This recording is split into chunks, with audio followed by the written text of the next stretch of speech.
Well, first of all, I want to say that it's such an honor to have you here. My name is Candace Smith. I'm a junior broadcast journalism major. You've had such an illustrious political career in terms of your journalism, in terms of your politics, how much you've achieved. And I think the thing that I most admire about you is that throughout your whole career, you've never backed down. You've always been so opinionated. And I think that sometimes the media has a tendency to label women like you, to label strong black women and try to pacify us almost. And so my question for you is, throughout your whole political career, going up against a lot of different political adversaries who might have doubted your political knowledge as a young black woman, how did you succeed in spite of those adversities? I did my job. I didn't wait to be called upon. I saw the need and I tried to fill the gap. And I was willing to make enormous sacrifices. It helped that I grew up poor, so that when I didn't have a job, I still had a mission and a cause.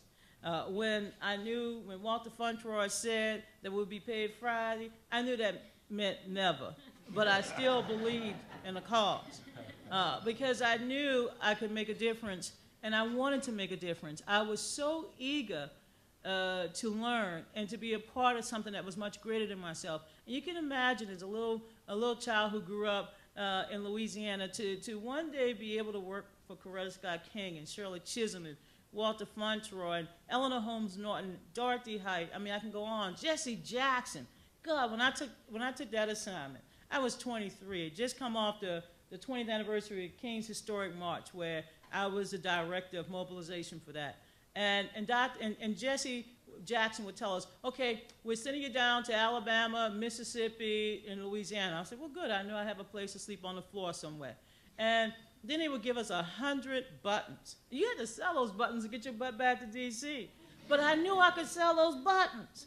And then I can go to Pascal and get me some good fried chicken. Amen. And get on the bus. I got back home. But I just believed so much in my calling to serve, to make a difference. And I believed in my people.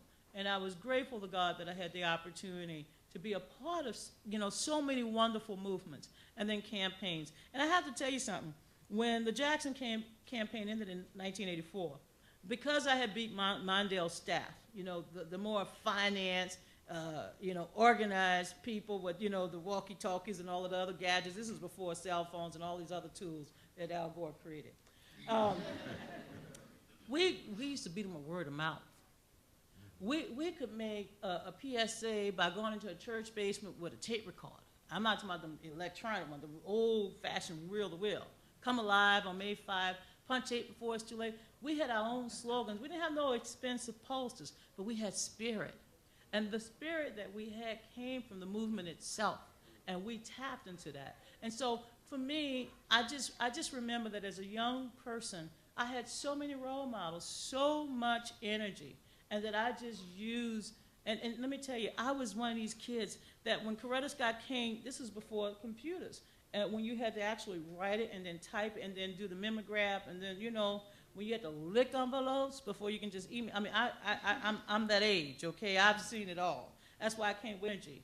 And that I just use, and let me tell you, I was one of these kids that when Coretta Scott King, this was before computers, when you had to actually write it and then type it and then do the mimeograph, and then, when you had to lick envelopes before you can just email. I mean, I'm that age, okay? I've seen it all. That's why I can't wait to get me one of them little new gadgets now. But I never said no. I said yes.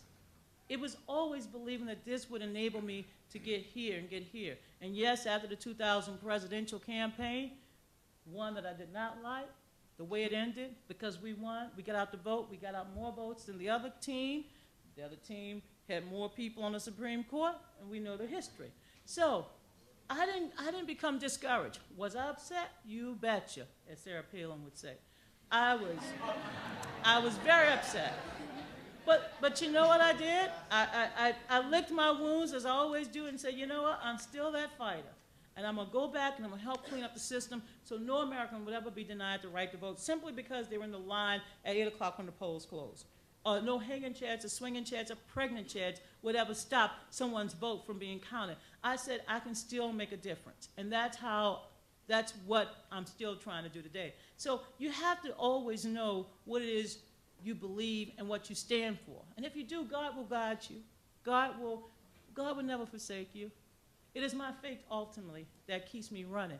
And I can tell you about scripture, but I like to quote Psalms.